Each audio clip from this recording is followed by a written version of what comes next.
Cut. But that's why he's got it on the car. Let's do all this again. Go on. But talk to me. Okay. And don't talk to the camera. And don't talk to the people on YouTube. Just pretend we're having a chat and this is the first time you've said it. All right, Because so... you haven't done this yet, though. No. Yesterday I saw a Range Rover with a tiny number plate on it. And as we pulled in... What do you mean tiny? Well, it's 3 digits in it. Oh, I see. It's obviously expensive. Was it also smaller? No, it wasn't. It was... Because those people would do that on another day. Do you like to show off the space? Is that the thing? The real estate? I've got a massive number plate. Yeah, look how big my plate is. Only just this number of letters here. Like, that's why people used to have grass back in the day, because they could afford to have grass and not grow crops. That's why people had lawns. Oh, right. Stately homes would have a lawn. Yeah. Manicured lawn. It says, I've got so much wealth that I can have grass. I don't need to grow food to feed my I've got family. land that I don't even need to use. Yeah. Anyway, I pull into the car park and thinking, oh, I wonder how much that plate is. And then I thought, I should just ask him. Because he wants people to know. And did you? No, because we were in a hurry, but I would have done. But then, but I also wanted to film the interaction, because what I knew would happen is the person would say, oh, I can't tell you that. But everybody knows. Are those days over though? I don't know. Because my parents were of that, we don't talk about money. You don't ask somebody how much something is. Yeah. And I grew up, was like, well, why? Yeah. Why don't we talk about money? Yeah. Because, I mean, most things you can find out now anyway. Yeah. Like, I didn't realise, I know, I didn't realise for ages that you could just go online and see how much someone paid for their house. Yeah. You can value a number plate in 5 minutes. So all that, like, you know, my parents trying to hide, because you don't talk about it. It's all there now, because it's internet. I reckon that's the thing to do, actually, is to call them out. Yeah. Oh wow, how much was that? Yeah. Funny story. Where did I learn this? When you see somebody wearing like a Barber jacket. Or, yeah. Oh wow, that's nice. How much was that? You know how footballers aren't very intelligent? Or maybe just say, oh, that's really nice. Are you rich? Yeah, because that, like, it's you're putting it on your car, so people. Or another good one is, is your name Ben? Like, I saw one the other day, right? It's Ford Focus ST. I'm sorry if you're watching, but I just saw it and I just thought, what an idiot. It's a Ford Focus ST, yeah? He's got bought that. Go on then, right? It's a model and digit, so it's 2 an digits. ST. Yeah. So what's his number plate? ST Ben. ST 51 Ben. Right. I'm like, oh, well done. Yeah. Well done. You wrote your name on it and the type of car. Yeah. That's like you have an Octavia Phil. On why? Maybe that's what I need to do. Maybe I'm missing a trick. Just feel like it's lack of imagination. And to the person that in the comments on the last video said they were going to change their name by deed poll to match their number plate, that's the correct way round of doing it. The irony of all this is that I don't even see a number plate anyway. Because you're so focused on road rage in the guys in front. Maybe I see it. Obviously, I see a number plate when it's personalised. Yeah. But when it's not, no. It's just a number plate, man. But that was the interesting thing. My thinking was, do I ask him how much it's worth? You shouldn't really do that, but it is literally a display of wealth. Yeah. And Austin, because it's completely pointless. Well, I said to you this morning, in the video said that the reason the number plate was worth so much at the auction was because there was only one of them. But there's only one of mine. Yeah, that's absolutely. the whole point. They are unique. So every single one of them is unique. They're one of one. It has to be. Yes. Yeah. And so they all should be either free but or also, 70 grand. The another thing that came from the comments is you don't own it anyway. At any point the DVLA can. Does anyone want it? The DVLA can take it. Why do you want it? Put a sticker. You've stressed the dog out now. Sorry. Put a sticker on. Right, last thing, you know how footballers aren't very intelligent? I've got a great number plate, look at it, Easy B. Easy B. Yeah. And that was free, that came with the car. It was free. Damien Duff, right, was allegedly a footballer. I don't know what team he played for or whatever, but apparently he had when he became famous, he got a new car, Range Rover, whatever, like they do. And he was driving around with a number plate, Duff 11 or something like that. Yeah. I'm paraphrasing. And after a while, someone was like, oh, nice, how much did you pay for your number plate? And he went, 30 quid from Alfred's. He hadn't realised that you have to go via the DVLA and buy a piece of paper that says that you can then display that number on your car. He just made it up. So he drove illegally for years. Yeah, with the number plate Duff 11 that he didn't technically own, but he did own it because he paid 30 quid from Alfred's. Yeah. Yeah. I don't know if the audio was any good So or not. what's the lesson and the moral there? Everything is pointless. Just buy your own number plate Yeah. until you're told otherwise. Yeah. Good. Good. I sorted out my insurance. Oh yeah. Yeah. That was a fun one. So Phil had his insurance cancelled the other day when we were up here, and that caused all manner of stress. Yeah, I mean, I hadn't paid. They renewed it, and I didn't get round to paying it, and it ended when I was away from home, 40 minutes away. I was like, oh, how do I get home now? Yeah. Long story short, they wouldn't renew it because it had cancelled. And it's like, I'm calling you up with my card. I'm knocking at your door. With 400 quid to pay you. To pay you, no questions asked. Yeah. And you're saying, sorry, we can't take your money. Yeah. And I thought, you know what I'm like, I got very fixated on this and tried to work the whole thing out. Yeah. And could only conclude it was because there wasn't a button on the computer program that says renew. Yeah. Because once it's cancelled, it's cancelled. Yeah. But they could see it was cancelled, so they could see I had a policy.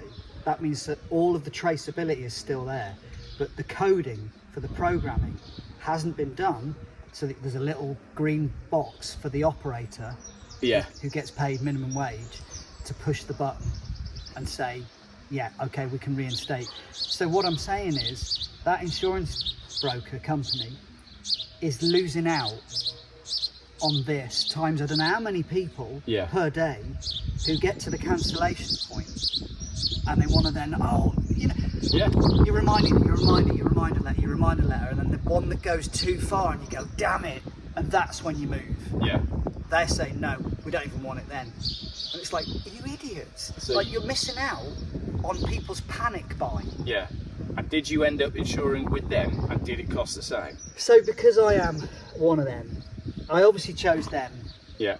in the first instance for certain reasons. So I thought, well, it's probably going to be the same. So I did what they said, get a new quote. And when I got the new quote, it was 20 quid cheaper anyway. So I'm knocking on the door, willing to pay 20 quid more, and they won't take it. Yeah. The funny thing is that I did give them the money minus 20 anyway, but that's because they had the offer I need, you know. Yeah. But I just think the computer is in charge. Yeah. Yeah. That's what I'm saying. And because everyone's employed by the computer. Yeah. And because the person at the top of the company is using the computer to control the staff. Yeah. We'll just make it so simple that all they have to do is push buttons and follow her. Yeah. When you get to a point where it's not there, it's that computer says no thing, isn't it? Yeah. But it's happening. Yeah, we're reaching a stage where no one can remember how we did things before computers. So we've got a generation of people that will just go, my screen tells me I can't do it. I was chatting with somebody recently about education and the notion of AI, like calculators were introduced. Yeah. AI being introduced. Yeah. Right? And the studies that they've done are that the negative is that bit of someone's brain is then relaxed. Yeah. And so then they lose an ability that was present before. Well, you can go to this before AI, because you can Google something and find out the answer. So your brain goes, oh, I don't need to remember any of this because I can go, boop, boop, boop, boop, boop. There it is. Yeah. And that's pre-AI. Yeah. So it's not necessarily about the moment of learning. It's about the knock-on after effects when people don't know how to do anything because they've never had to, and also like it's not that they don't know, they don't have the ability to think, basically. So you put them in a field, they're lost. Give them a computer, they're happy, but what's the computer going to give you at the end of the day? Like, at some point you've got to be in a field. This is the problem with the generations that are growing up with iPads and whatnot, because all of your brain's developmental stuff takes place before you're 20, and if all of your early childhood and teenage years has just been gaming and devices and whatnot, you never develop that creative ability to think outside the box and put yourself in situations where you think, what do I actually need to do now? What can I do? Like you were saying, nobody just hangs out. Nobody can think, oh, well, we'll just hang out and see what happens. There's no see what happens anymore. It's like, I'm bored, so I'll do this. I'll go on my device. I'm bored, so I'll do this. And by the time they're in their late 20s, they get later in life, they're not going to have the resilience, the creativity, the entrepreneurship, that ability to think outside of this. But we've come full circle. Yeah. Everyone's going to work for the computer. Yeah. Which is why I've just remembered the thing that I wanted to talk about for a podcast. Yeah. Glastonbury. Yes. Rod Stewart. Yes. I saw a meme the other day that said, I was desperately trying to escape. It was basically, the joke was, he's trying to break into Glastonbury, but can't get over the fence, and security say, no, I'm afraid you'll have to stay in and go back and watch Rod Stewart, because he's trying to break out. And we were saying, why on earth is Rod Stewart playing Glastonbury? He was old when we were young, right? And then we start going, well, who are the bands that are going to be playing Glastonbury as a Bible talk comes on your shuffle? Who are the bands that are going to be playing Glastonbury? Who are the bands that have made it that big that they will be still relevant to musical generations in years to come? And the answer is, we haven't actually had any of them created fresh in the last 10 years or more than that. Today on Radio 6 Music, there is a dedicated day to Oasis. Right. And not only Oasis, but the music of 1994. That's 30 years ago. And I'm listening to it because it's my... Yeah. And I'm like, yeah, there's diversity here. Yeah. But it's good. Yeah. Like, there's so many bands, so much good music that happened that I just don't think is happening now. No. And what I've understood it to be is that, I was saying this to you, that they've worked, I need to turn that off. I'm being distracted by, I'll come inside. Because it's windy anyway. And I don't know if any of the audio on any of that was any good. I'm following you. I'm just going to keep rolling. You turn off the Bible talk. What am I saying? New music and how there isn't any. Yeah, so it's all about money, basically, isn't it? I think there was money in music. Yeah. And now there isn't. They've gotten rid of it. But also, at the same time, they've overprocessed food. Yeah. That was the analogy to use. Yeah. Right? So, overprocessed food really is about money, isn't it? Yeah. At the core. So what the negative effect of that is that you get a lack of nutrition. Yeah. It's no good for you. There's an even further problem, isn't there? That it's not even just lack of nutrition, it tricks your mind via your body to think you need more of it. Yeah. So you get fat. Yeah. So there's no nutrition and it increases. It's actively worse for you. Yeah. So with regards to music, they've worked out how to make the most money out of the least amount of input. Yeah. Like over-processing food. Yeah. Ultra-processed food it's called, isn't it? So we need somebody who's attractive, we need a hook, we need a drum beat, and we need some dancing. Yeah. Yeah. I was told this year somebody played Glastonbury without a band. Right. That happens, I guess, with dance music, etc. But this artist was on stage with no musical backing. So essentially, somebody pressed play on a CD. Yeah. And they danced with their backing dancers and did their message, performing art, basically. Yeah. Which has a place, don't get me wrong. But if you take away... This is a hell of a rant. I know, but it... So we played musical instruments. You twang a string, it vibrates, it creates a frequency. Yeah. We amplify that frequency by putting it in a sound box. Yeah? Yeah. The guitar to make it louder, to resonate. Yeah. Right? We respond to that those frequencies. Yeah. Firsthand. Yeah. The interaction is direct. We then amplify these instruments, i.e. electrify them, and we've created a choking. Yeah. We've reduced that impact, that one-on-one, face-to-face thing slightly. Yeah. Because we've put it through some kind of processing. Yeah. It has to be amplified, and then it's coming out of speakers. Yeah. So there's a step away, there's a separation. Yeah. One step of separation. Yeah? Yeah. But we can still get energized by it, right? Yeah. What I'm saying is, what was at Glastonbury wasn't even that one step away. Yeah. It was processed in a studio Yeah. and manipulated and whatever else, and then put out speakers. So it could just be anything. Yeah. And for me, what music is about the vibrations. Yeah. It obviously added on to that, there is performance. Yep. But when the performance becomes the first thing and the music is secondary, I'm out. Yeah. Because that's not music, that's performing art. And I'm having to be careful, because there is a place for performing art, Yep. and it probably could be Glastonbury, but they could also have a band there doing the music for Yeah. real, and people would vibe off it even more. Yeah. But what I think, so perhaps what I'm getting at is that the people are consuming ultra processed food, Yep. the people are consuming ultra processed music and not saying yeah. this isn't good enough. Well, This it- could be better. They're saying this is great.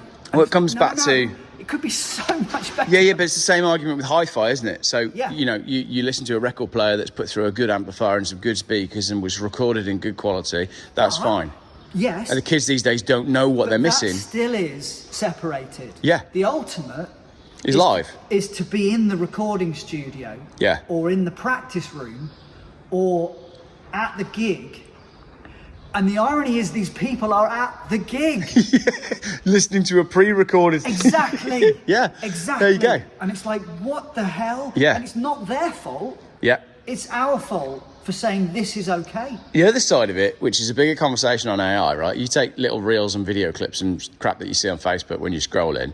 We now are reaching a point where it's not necessarily black and white as to whether something has been generated by AI. Yes. And the knock-on effect of that is people won't want, they'll either consume everything and not question whether or not it's AI generated, or they'll do what I'm starting to do, which is I'm not consuming anything. Exactly. Because So this- everything that's new Yeah. could be So this is... infiltrated by AI, and I don't want it. Yeah, so you're using your brain Yeah. to do that. I believe there will be an intuitive thing that will occur. Yeah. So using your brain is the sort of the pioneer. Yeah. That's the first wave of people. Yeah. That go, hang on a minute. The masses wave of people. Yeah. The awake, if you like, will just occur organically, because they will be fed up. Yes. Yeah. They'll go, quite. hang on a minute, I've seen this 500 times now. Yeah. This is boring as hell. Yeah. And they'll just opt out. Yeah. And I think that's going to happen. Pop will eat itself. Yeah. I believe stuff eats itself. We ultra process it to a point where it's no longer even tasting right. Well, maybe we're getting, that's what I'm maybe pop has eaten itself, in that where we started this little skit was that There's nothing we're new. still listening to Rod Stewart. How old is he? A million. Yeah, he's not untalented, and he's not without class, style, whatever, and he's got an interesting voice. You know, he's not. Yeah. He's not talentless, and he's also. I think he's brilliant. I think he's great. Do you want his body, or do you think he's sexy? But That's the only song I know. but how can he still be relevant? And the answer to that is because there's nothing coming through. There's nothing filling the gap. There's nothing filling the gap. No, there's not. There's nothing new. Other than ultra processed. Yeah. And that's, I think, what's happening is people are hearing the fresh bread. Yeah. Like you said. Yeah. It's not artisan bread. Yeah. It's just bread. Yeah. It's just all you've been fed. Yeah, yeah. Is this new crap. And so this now stands out. New Top Gear is going to go the exact same way. You see New Top Gear where they've got that I autistic... thought it was over. No, they're doing a new one, and they've got some autistic train guy that knows nothing about cars, and they've put him in because, I don't know, people like him. But it's going to be rubbish. Sword. Kids. Ninjago. She's just texted me, so they're on the way up. I think that's the end of the video. We better get some bloody work done, because we won't get anything done if they're... Better get some bloody work done. Cool. I'll just charge your speaker with Hanging out. Hanging out. Because that's the positive end to this. Yeah. We were chatting earlier. We've realised people aren't hanging out enough. No. And that's it. And not just necessarily hanging out in one location. Yeah. Just hanging out. Ultra processed social interactions. Just going for a drive with someone. Yeah. Just seeing what happens. Yeah. Having little adventures. Yeah. As groups of people, because groups of people is groups of brains, and groups of brains is energy. Yeah. That's good. So we're advocating for embracing the unknown. And also hanging out with other people, not hanging out on the internet. Yeah. Facebook friends aren't real friends. Remember when we used to say that? No. Julian, what's his name, right, did a thing when we were on a church camp once where there was loads of different challenges. You had to go find an egg, and someone had to come back and find a baseball or whatever. And we were all split up into teams. And one of the challenges was you had to open your Facebook and see how many friends you had. And the person with the most friends was like, it counted towards team points. But the kicker was, at the end of it, when they added up all the points, he stood on stage and went, Facebook friends aren't real friends. And it actually counted as a negative. I thought it was quite genius. I'm pretty sure I did do a Facebook isn't real. Yeah. And I had it on the wall. Yeah. Nothing's real anymore. Well, that was, how many years ago was that? Oh, man. That's caddy days. Yeah. Like, I was over it. Yeah. And we're still waiting for the wave of people. The sad thing is, masses to go, okay, this I was over Facebook back then. Yeah. And I probably use it now more than I ever do. I've got to sort that out. Why do you use it? Boredom. Okay. Not for business. Well, yeah, I use it for business, but I'm always scrolling crap. That's all it is. That's all it was ever for. Business. For the person who started it. Yeah. So if you start something, then it's only going to become that. Yeah. You've got to start, if you want something to actually be socially beneficial, it's got to be charitable. Yeah. That's the end of the video. If you hadn't walked back then and had just come back here again, do that again, right? Just walk off with purpose, like you've given up, like you're so deflated at the state of the world. Or walk off with positivity and say, yeehaw, because people getting together is what's going to be the answer. That's why I keep saying community is the answer. Take. Take? That doesn't make sense. You mean take one? And take? That doesn't make any sense. What is it they say? They don't say take. Take. And take.